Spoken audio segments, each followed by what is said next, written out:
Today, we are going to tackle the absolutely massive world of ancient Indian scriptures. Now, I know it can seem super complex and maybe even a little intimidating, but I promise, by the end of this, you're going to have a really clear map to navigate the whole thing. So, let's just dive right in. Right?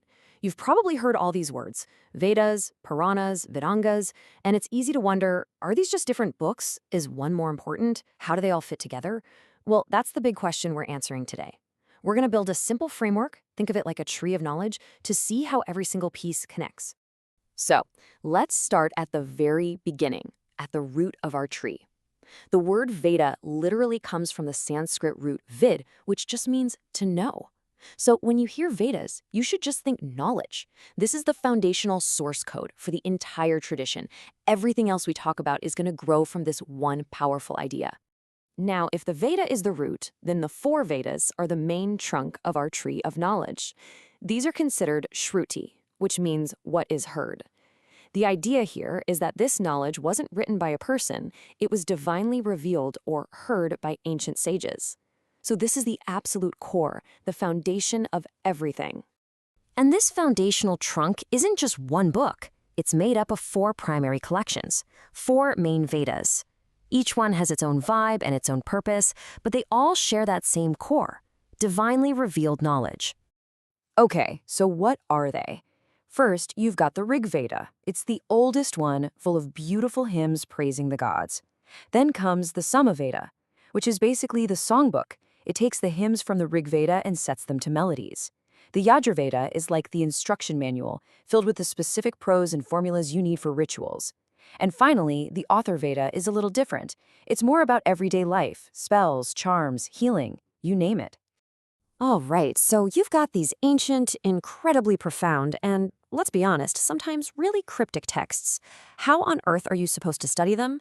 I mean, how do you even pronounce the words right, or understand the grammar, let alone perform the rituals they describe? Well, it turns out the ancient sages were asking the exact same questions. And their answer was brilliant. They developed a whole set of auxiliary sciences, and these form the branches of our tree. They're called the Vedangas. And these aren't some new revelation. Think of them as the essential toolkit created specifically to study, preserve, and correctly interpret the Vedas. You know, the name itself tells you the whole story. Vedanga literally means limb of the Veda. It's such a perfect metaphor because it shows they aren't separate things at all. They're essential parts of the main body, like the arms and legs you need to make the body of Vedic knowledge actually work. And so, this toolkit has 6 main parts. 6 essential disciplines that any student would have to master if they wanted to get a real, deep understanding of the Vedas. And here they are, the support systems. Shiksha is all about phonetics, getting the pronunciation perfect. Vyakarna is the deep dive into Sanskrit grammar. Nirukta is like a specialized dictionary for obscure words. Kalpa lays out the step-by-step for rituals. Chanda deals with poetic meters, and Jyotisha helps figure out the auspicious times for ceremonies. See? It's literally the grammar book, the dictionary, and the instruction manual for the Vedas. Okay, so you have the core knowledge from the Vedas, and you have the Vedangas, which are the tools to understand it. What's next? Well, you start applying that knowledge to the real world, and this is where we get these specialized, practical sciences that grew right out of that Vedic worldview. These are the Upavedas, or the auxiliary Vedas, and look at what they cover. Super practical stuff. Ayurveda, the science of medicine and living a long life. Dhanuveda, the art of archery and warfare. Gandharva Veda, which covers all the performing arts, like music and dance. And Shilpa Veda, the science of architecture. And what's really cool is how each one is traditionally linked back to one of the main Vedas. Now, alongside all this practical stuff, you have this huge philosophical explosion. These are the darshanas, the 6 classical schools of Indian philosophy. They took the big ideas from the Vedas and just went deep, systematically debating and exploring what it all really means. You can think of this as the heavy-duty intellectual investigation of the core truths found in the trunk. So all this deep philosophy and complex ritual is amazing, but it's not exactly easy to digest for everybody, right? So how do you get these core values and big ideas out to the entire population? Simple. You tell stories. And that brings us to the fruits and leaves of our tree, the parts that are the most colorful, accessible, and popular. This is why you'll sometimes hear them called the 5th Veda. Now, that's not because they're considered divinely revealed like the first four. It's because their whole purpose is to take all that dense wisdom and distill it into stories, myths, legends, and histories that anyone can listen to, understand, and remember. The Puranas, a word that just means of ancient times, are traditionally counted as 18 main texts called the Mahapuranas, and they are packed with everything you can imagine: creation myths, the family trees of gods and kings, and incredible allegorical stories. And then we have the Itihasa. This word literally means "thus it was," or history. And this category includes two of the most famous stories ever told, the Ramayana and the Mahabharata.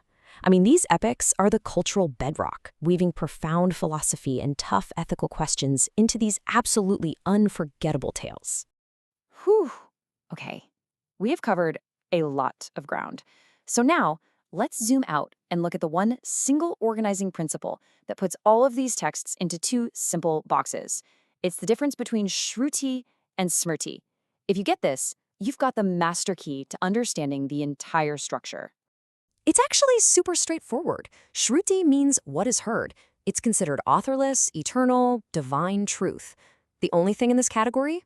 The four Vedas. That's it. Everything else, everything, is Smriti, which means what is remembered. These texts have human authors, the great sages, the rishis. So the Vedangas, the Puranas, the Itihasa, all Smriti. So put simply, one is divine revelation, the other is human tradition and interpretation. All right, that was a whirlwind tour, I know. So let's just lock this whole structure in with a really fast recap. We want to make sure our tree of knowledge is standing tall and clear in our minds. You ready? Let's do it. The foundation, 4 Vedas, which are Shruti. The tools to understand them, 6 Vedangas. The applied sciences, 4 Upavedas. The stories for the people, 18 Mahapuranas. And the 2 great epic histories, the Itihasa. See? When you lay it all out like that, it's not so confusing, is it? There's a really beautiful logical structure to the whole thing. So, there you have it. We've just mapped out this incredible, ancient system for organizing knowledge, from the most divine revelations all the way down to practical sciences and popular stories. But this was a system designed for a totally different world, thousands of years ago. So the real question to think about is this: what can we learn from a framework that so beautifully connected the sacred, the scientific, the philosophical, and the popular? What does this ancient tree of knowledge have to teach us in our world today?